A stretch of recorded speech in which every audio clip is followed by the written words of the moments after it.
Good evening, everybody. Here we are, day 3, night 3, and page number 2.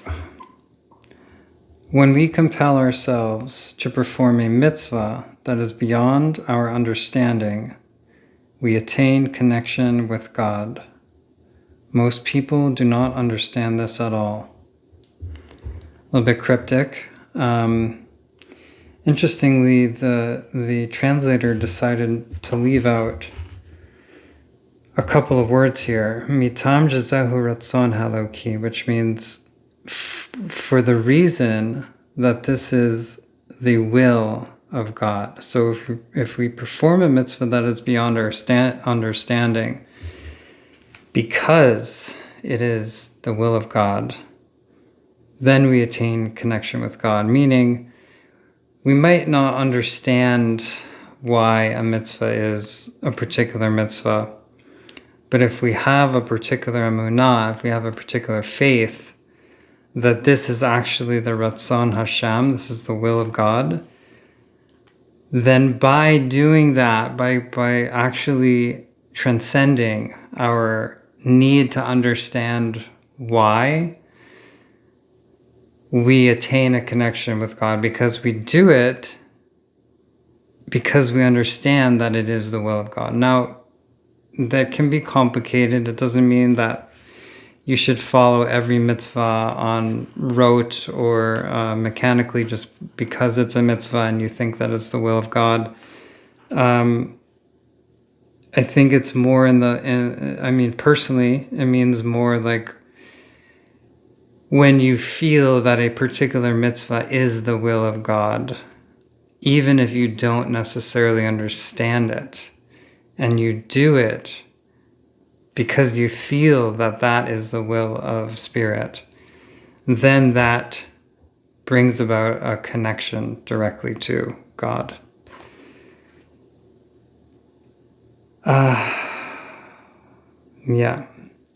Most people do not understand this at all.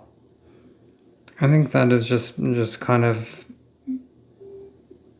trying to highlight how important this is. Okay, next paragraph. Since most people are not yearning to connect with God, the goal of creating a just society is enough for them. If we are only concerned, though, with a just society, however, we will never attain one.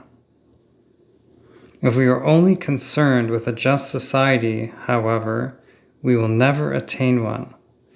This is because a just society is not enough of a goal to motivate all of us to overcome our self-centeredness. A just society is not enough of a goal to motivate all of us to overcome our self-centeredness. We see this, right? We see this. This is clear. If, however, the goal is attaining union with the Creator of the world, then there is motivation to do even the hardest things.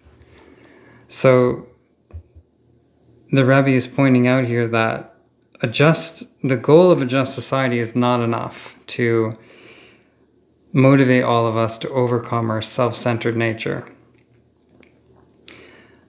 The goal needs to be much greater. It needs to be the goal of attaining union with the Creator, union with the ground of being, the inherent unity within existence. If that is our goal, then there's enough motivation to do even the hardest things, because that goal of attaining union with Spirit is so profound. It is so powerful and profound that it inspires and provides enough motivation to do even the hardest things.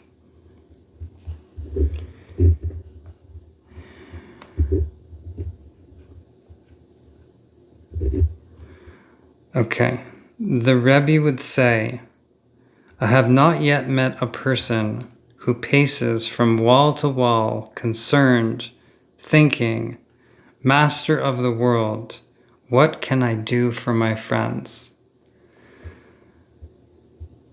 So a lot of this book and a lot of these teachings will be speaking about giving and receiving and the power of giving and the practice of giving.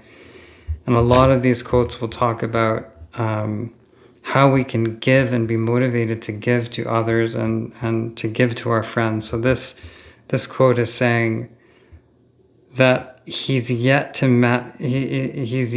Rebbe would say, I have not yet met a person who paces from wall to wall, concerned and thinking, Master of the world, what can I do for my friends? Meaning, he's not met a person who is so concerned, who is thinking all the time, what can I do for my friends? What can I do for my friends? What can I do for others, right? It's always most of our inherent nature, which is the nature we were given with, is the nature to see, what can I do for myself? What can I get for me? And that connects also with the previous quote, which is, we need to overcome that self-centeredness. And the only way to overcome that self-centeredness, that thinking about what can I get for me, is through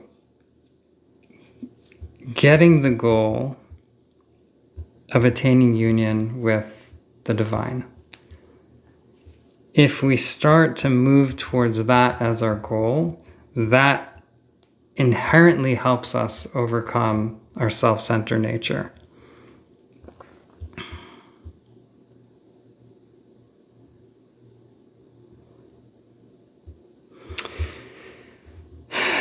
Okay, one more.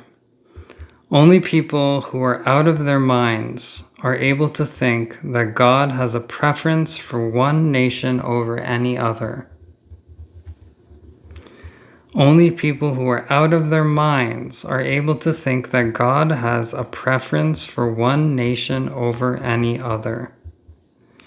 There are particular reasons for Israel having been chosen to receive the Torah, but the rectification of the world includes all humanity. This is powerful stuff. This is written in verses of the prophets such as, quote, all the earth will know God's oneness, unquote, and quote, the world will be filled with the knowledge of God, unquote, and quote, all the nations will come to God.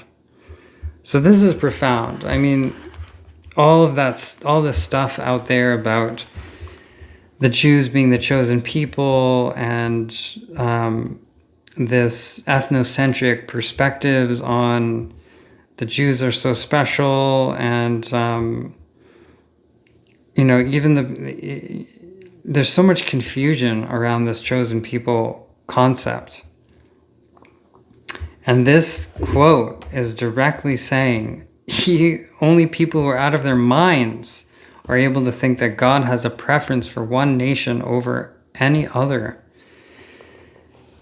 It says, yes, there are particular reasons that Israel has been chosen to receive the Torah, right? The Torah, yes, chosen people, chosen to receive the Torah, but the rectification of the world includes all of humanity, all of humanity. All of the earth will know God's oneness.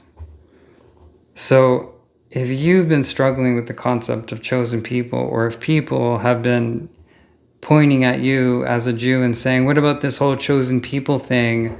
This ethnocentric perspective that we're so special. This is directly saying that no, all of humanity is special, and all of humanity is here to know God's oneness. We have been chosen to receive the Torah and to have a particular role in the rectification of the world, but the rectification of the world includes all of humanity. So all of humanity is here to attain and actualize the oneness of all existence. All human beings are an extension of the divine. As that quote 2 nights ago or last night said,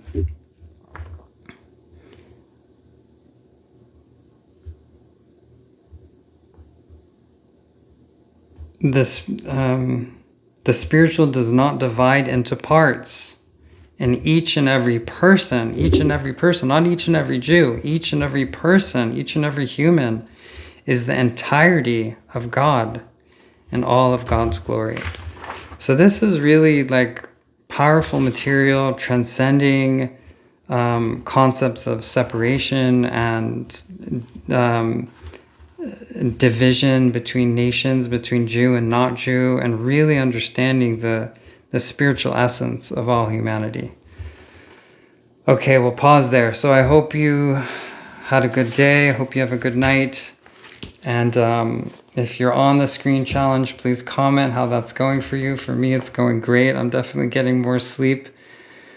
And look forward to seeing y'all tomorrow night.